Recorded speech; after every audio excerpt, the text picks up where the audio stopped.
Hello and welcome to Spardha Lines, your one-stop destination for the civil services preparation, UPSC, KPSC and other relevant examinations. Today we have picked up a couple of important articles which are very significant from your UPSC and your KPSC examination point of view. Before we understand what these articles are in greater detail, a quick gentle reminder. For those of you who are preparing for the CTA, PDO and the KAS exams, what we have launched for you is a test series.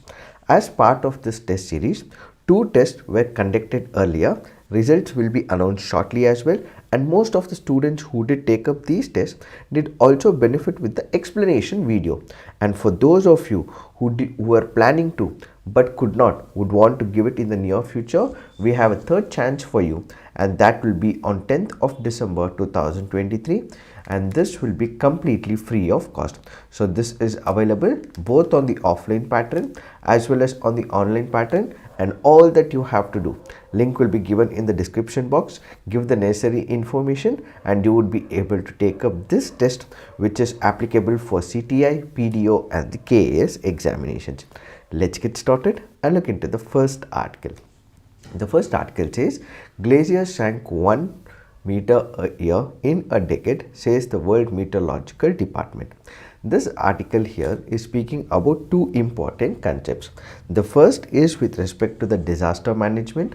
The second is with respect to the environment and ecology. So both are part of your GS paper 3 and are important from your mains examination point of view. What does the first issue speak about? The first issue speaks about the disaster management and the tools and the mechanisms and the technology that has evolved over a period of time.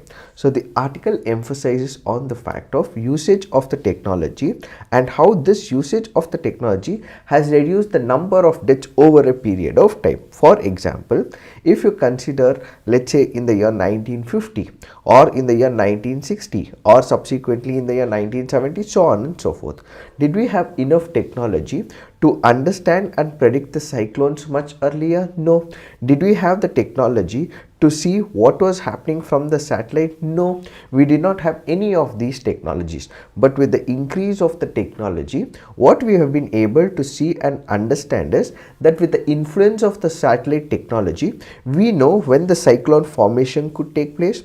With the everlasting technology and the radar system and other prevalent systems that are existing in the technological domain, we are also able to anticipate when a disaster may strike. For example, we have recently had the cyclone Michaung. We for sure knew that the landfall would happen at a particular place in Andhra Pradesh. We also knew that the intensity is going to increase over a period of time, and the minute it makes a landfall, we will have a devastation at a larger extent. So we were prepared to handle this as well, and as a result, we were able to evacuate people, move them to a safer zones as well. So the number of casualties have been reduced because we have the technology, the satellite technology. We have other term technologies which are able to anticipate that this could be the likely consequences of it. So this article goes on to say that because of the technologies, what we have been able to do is improvise on the forecasting. Since we have improvisation on the forecasting, we are ready to accept that this is going to be the devastation.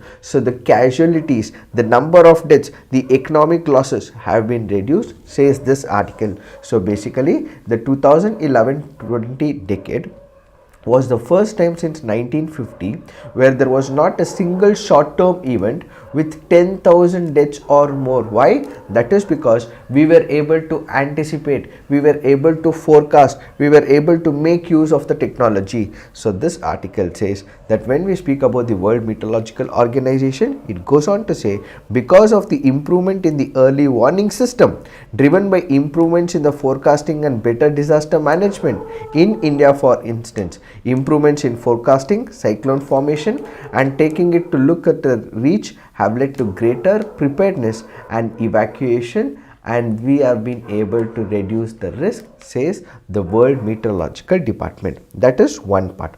The second part is with respect to the environment and ecology. What does it speak about? It speaks about the glacier melting. When we speak about glacier melting, what exactly happens? We have increase of the temperatures. Since there are increase of the temperatures, what does it lead to? It lead to the warming of the earth. As and when there is warming of the earth, what is the impact? The impact is that whenever there is significant warming, it is the glaciers will melt. For example, we have the North Pole, which is the Arctic. Then we have to also have the Southern Pole, which is the Antarctic. We have huge glaciers that are present.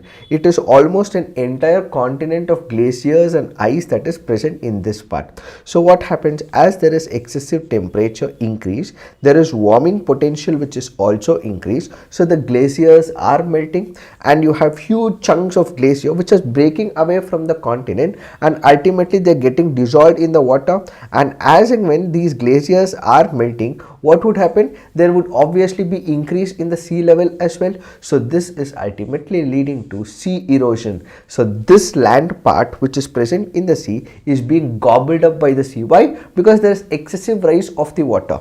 As and when there is rise of the water, it also means people who've been occupying that area for a very long period of time, they would not be able to stay in that area, and they become the environmental refugees in their own country as well as region. So when they move from that particular region in which they were living for a very long period of time, they have to move outside that locality, because that part of the land that they own is gobbled up by the sea because of the increase of the sea level.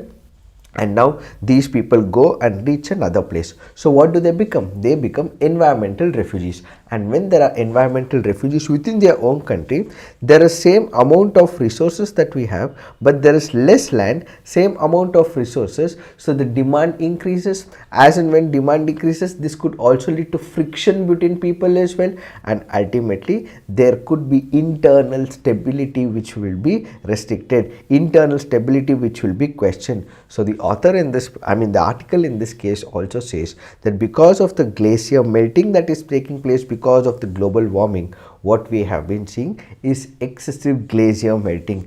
The report also says that this was the first decade that the depleted ozone hole visibly showed recovery. So the ozone hole has seen a recovery. Glaciers that were measured around the world thin by approximately 1 meter per year on an average between 2011 and 2020. Greenland and Antarctica lost 38% more ice during the period than during the 2001-2020 period. The report also had a mention of the 2021 Uttarakhand rock avalanche that was triggered from a breach in Nanda Devi Glacier in the Himalayas. And further, it also makes a mention of forest fires. It also makes a mention of heat waves and how tropical cyclones, its numbers have been increasing over a period of time. So this World Meteorological Organization's report ultimately focuses on multiple aspects, says this article. Now let's look into the next article.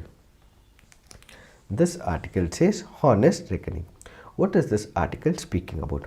The article here is speaking about the climate change manifestations that are taking place. What happened in Paris Agreement? Paris Agreement was signed back in the year 2015. In Paris Agreement, countries decided for the nationally determined contributions. What are these nationally determined contributions? Nationally determined contributions are not binding contributions. What are binding contributions? Let's say for example, a country, let's say for example, in Paris Agreement, all countries decide that every country will have to compulsorily make sure that only renewable energy source is used. As of now, this is a hypothetical example that I am giving you. As of now, we make use of coal energy, we make use of hydropower energy, but then let's assume for a moment that all the countries come together, they decide on an equal basis that we will not be making use of coal or hydropower, we will only be making use of the renewable energy sector.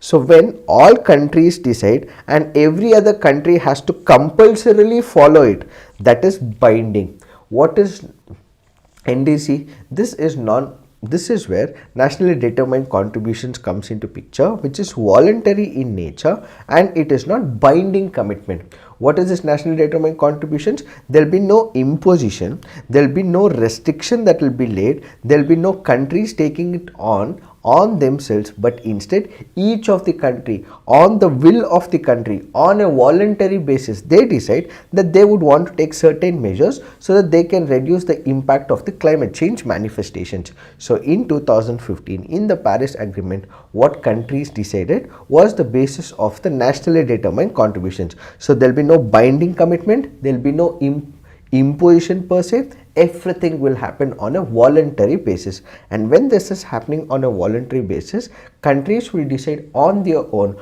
how much of an impact that they wish to create in the environment. Now, what is the major issue? As of now, when you look at it, in the Paris Agreement, it was also decided that we have to reduce, or we should not allow temperature to go beyond 1.5 degrees centigrade. The idea is to make sure that if it crosses 1.5 degrees centigrade from the pre-industrial period, this could have a larger ramifications for the entire world. But already there is an increase of about 1 degree centigrade. Despite having thought of, we've already breached that mark, so we have only left over with about 0.5 degrees centigrade increase. So this increase will ultimately mean that we are breaching the numbers that we have put up for ourselves. So what have countries decided? So countries recently decided that we have to go on a global pledging. So each country will pledge that they will take so and so measure, they will take so and so mechanism, they will take so and so action plan, so that it will not breach this 1.5 degrees centigrade. And ultimately they came to a conclusion saying that if all the energy that is produced is not via coal, not via hydropower, only making use of the renewable energy. So that was the discussion that they made. So the global pledges to cut emissions are insufficient to achieve this. Current estimates are that to limit warming to 1.5 degrees centigrade, the world requires 3 times more renewable energy capacity by 2030, or at least 11,000 gigawatts. India is happy that it is wanting to enter the renewable energy sector, but the problem is when countries say that we have to use renewable energy sector, it is at what cost? Is it only renewable energy, or it also means that I'm not supposed to use coal at all? So when there are such impositions that we are not supposed to use coal, that is where India has a problem. As of now, most of our energy reserves that we derive from are from the coal powered plants. More than 50% is from the coal power plants. So if there is an imposition saying that we have to only move towards renewable energy, yes, India is keen on moving about it. India is keen on using the renewable energy, but that does not mean that we will only use the renewable energy, because as of now, as of today, we do not have the potential to only extract energy from the renewable energy sector. Why? Because most of the energy that we are deriving today is from the coal based plants. So if countries come up with such a mechanism, or if they are instructing that only about energy will be extracted from coal, or only extracted from hydropower, or only extracted from renewable energy, that will not work, primarily because there has to be a energy mix. In fact, India and China did oppose this as well. India and China have so far abstained from signing the Global Renewable and Energy Pledge, while still a draft text says there is pursuit of tripling renewable energy capacity. Signatories should also commit to it. Phase down of unabated coal power, in particular ending the continued investment in unabated new coal power plants. This is a major red line for India. So historically, we've been not able to take part in the developmental process. It is the developed countries which have made use of the coal. They have polluted the entire world, and now when we are in a transition phase, when we are moving from the non-renewable energy sector to the renewable energy sector, which India also wants to, but it has to be given time. So if you're all of a sudden imposing, binding, or saying that compulsorily you have to do so and so, that will not be acceptable right now, primarily because we cannot move all of a sudden from coal based to the renewable energy sector, says this article. We will have a detailed analysis, and I'll be coming up with a complete video about the COP conference that has been taking place in UAE. But as of now, understand that there has been a recommendation made that we have to increase the renewable energy sector. Good, we will increase, but this is at what cost? It is at the cost of replacing the coal based power plants, which India cannot do, is what is this article all about. Now let's look into the next article. This article here is speaking about social justice. This is a very, very important article from your GS paper 1 as well as GS paper 2 polity. What is this article speaking about? The article here is speaking about social justice policies. When we speak about justice, what is justice? What is law? That is what we have to understand. What is a law? Law is a mechanism. Mechanism for what?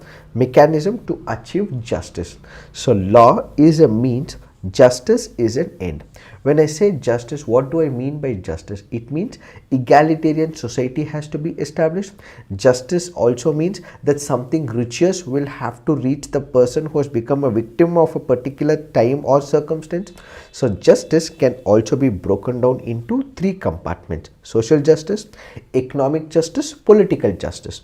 What is political justice? For example, historically, when you consider, a certain section of the people were not allowed to cast a vote, or a certain race would not be allowed to cast a vote, or a certain section of the people who on the basis of language will not be allowed to cast a vote. So what is political justice? Political justice basically means I will be entitled to fight for an elections.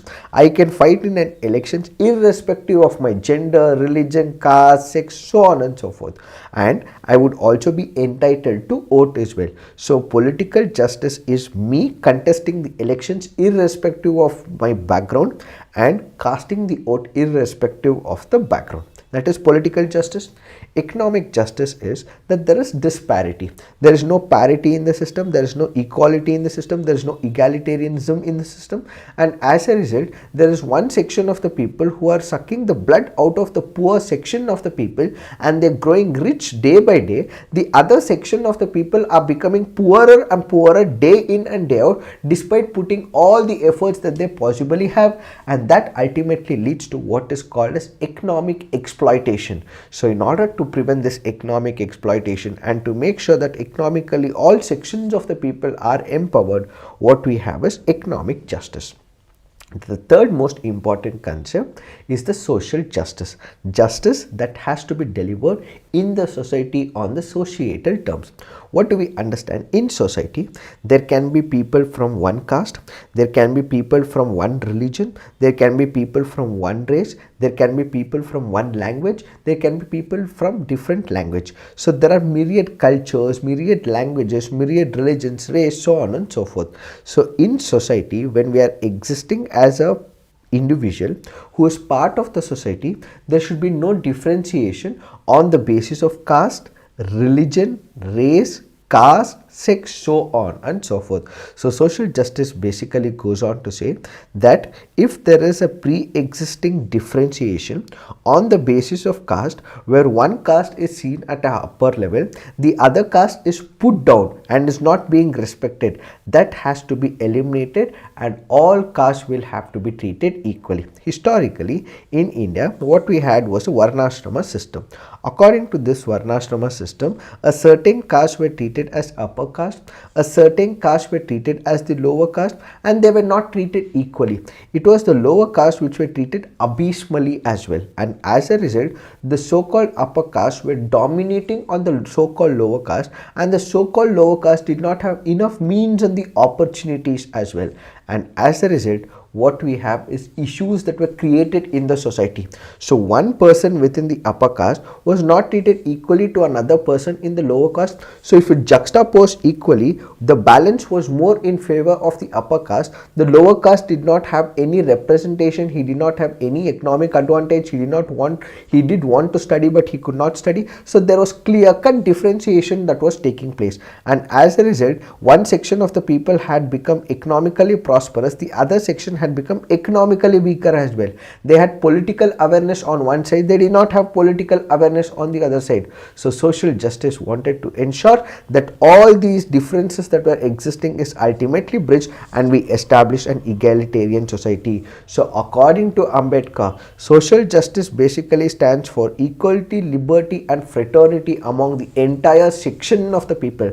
Liberty of thought, I would be able to do everything that I wish to do as per my wish push within the contours of the law liberty. When there are two people who are on the equal platform, they should be treated equally, not on the basis of gender, not on the basis that they took birth in a specific caste, and at the same time there has to be bonhomie, there has to be kinship, there has to be friendship in the form of fraternity. So the social justice was in the form of equality, liberty and fraternity. So which is what is social justice. So the word social justice is formed by combining two words, social and justice. Each has a specific meaning and they convey a particular meaning when conjoined.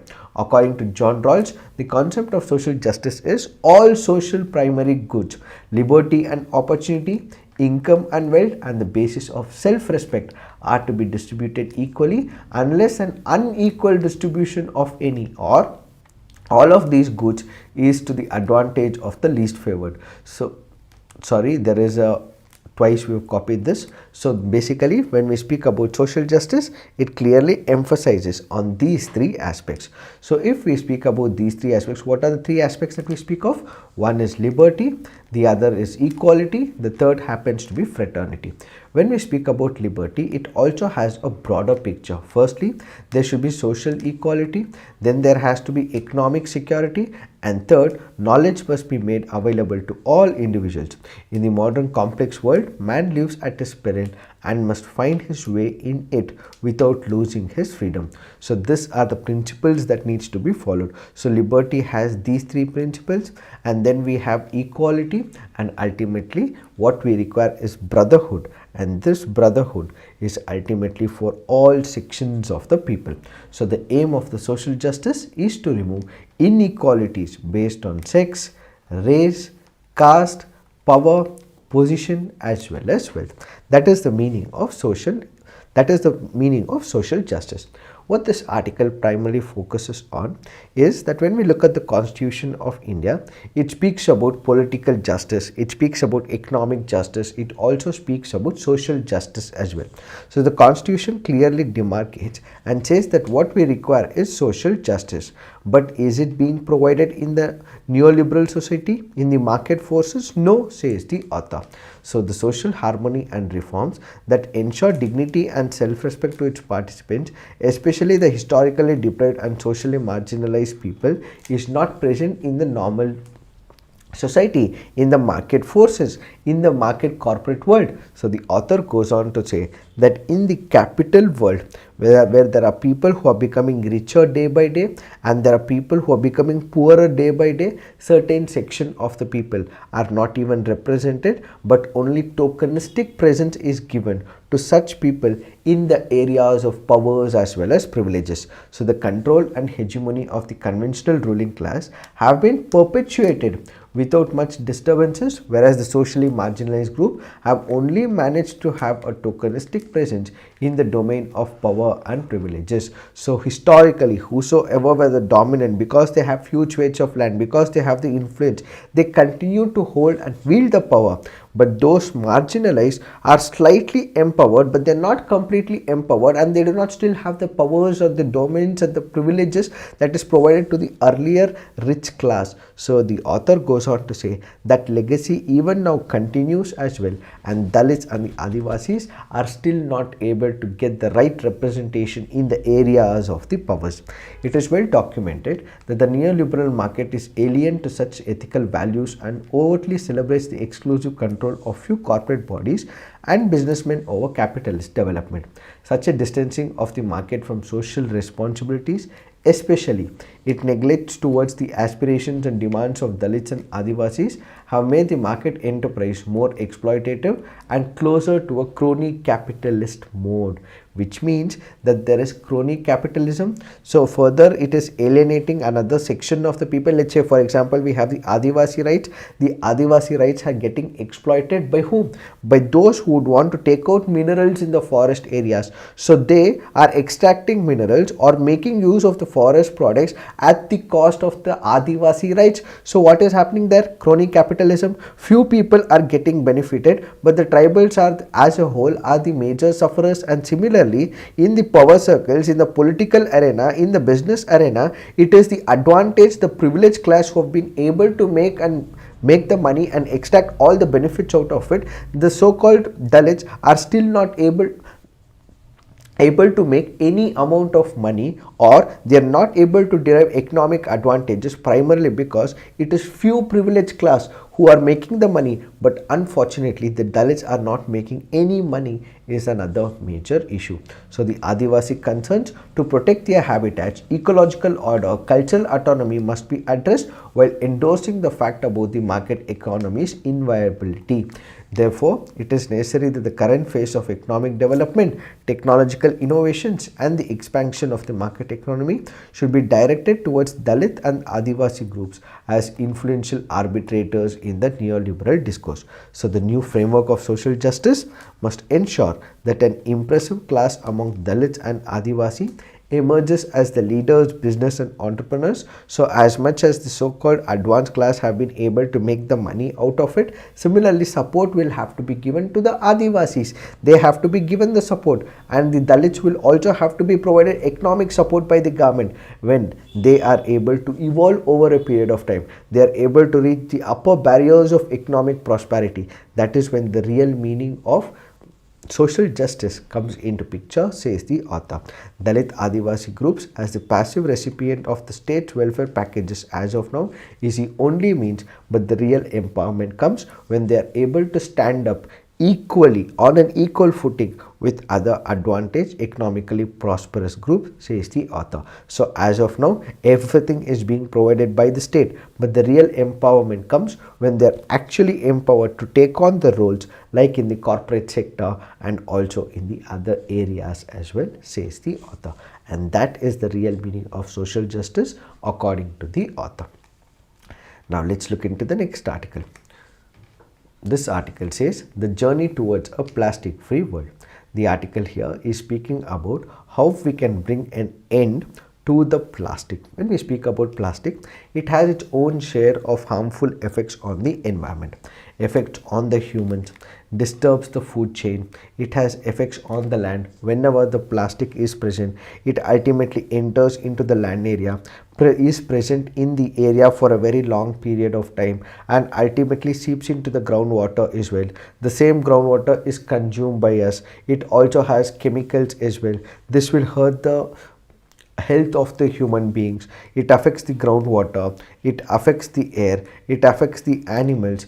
Animals are also impacted by the plastic. Effect on plastic bags on the environment, they never vanish. It affects the beauty of the nature and ultimately affects the business as a whole. In order to bring an end to it, what we had was a recent meeting by the Intergovernmental Negotiating Committee. So recently what we had was a meeting. The Intergovernmental Negotiating Committee under the United Nations Environment Programme met in Nairobi from November 13 to 19 for its third round of negotiations to develop an international legally binding instrument to end plastic pollution. Under the UN Environmental Assembly resolution, the INC is responsible for delivering a global plastics treaty by the year 2025. This Intergovernmental Negotiating Committee came up with a zero draft text developed by the committee secretariat. What is this zero draft? According to it, countries come together, they decide what measures have to be taken, what measures should not be taken. Is it binding on the countries that they should be following the norms and the rules laid by the Intergovernmental Negotiating Committee, or it is voluntary? If it is binding, will have all countries accepted it? If it is not binding, what have been the discrepancies is what we will be discussing. So this happens to be an international legally binding treaty to end plastic pollution, where member states managed to water down the core obligations. So as and when the discussion was happening, the draft was being discussed, members started voicing out their concerns orally. And what did they focus on? They said that yes, plastic pollution and plastic presence has to be eliminated, but is it going to be in a rigorous manner? Is it going to be in a hard and a rigid manner? No, because some of the people also managed to reduce the impact of it, water down it, reduce the impact. How? They said that primary polymer production will continue, the chemicals of concern will also be taken into a look, then the problematic and short-lived plastics will continue, trade will continue, and the financial mechanisms, not much was paid heed to it as well. So despite the efforts being made, There were countries which were watering down because of the business lobbying as well as the industrial lobbying. In fact, Saudi Arabia, Russia, China, Iran and some members of the Gulf Cooperation Council argued to include the clause while contributing to the achievement of sustainable development to ensure their economic interest as well as investments. Since they have made huge investments in some of the sectors like polymers and petroleum and fossil fuels, they also came up with an update that they would not be completely ignoring the plastics, because plastics are here to stay. As long as we do not have an alternative, we should be continuing to use the plastic, was one such argument.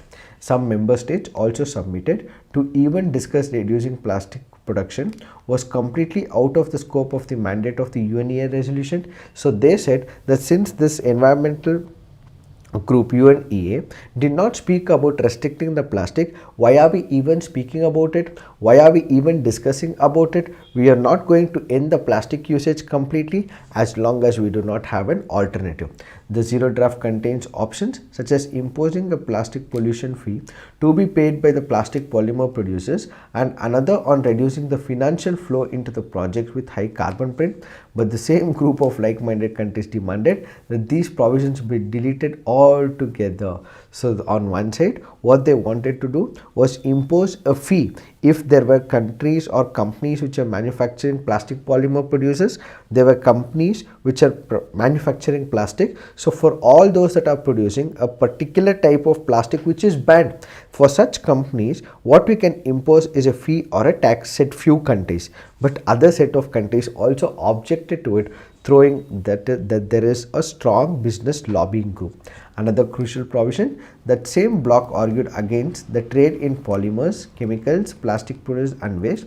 While the plastics treaty is expected to plug the loopholes left by Basel Convention, any restriction on trade is considered to be impinging. So some countries said that we should not be having the trade when it comes to the plastic. That is, there will be one country which has the plastic dump and this will be sent to Africa, and in Africa it will be processed. Few countries supported it, or because few countries like the developed countries have been exporting it to African countries, that is where refueling has been taking place, that is where reformation has been taking place, that is where reuse and recycling has been taking place. Some countries have been supporting it, but there are other countries which have also been opposing it as well.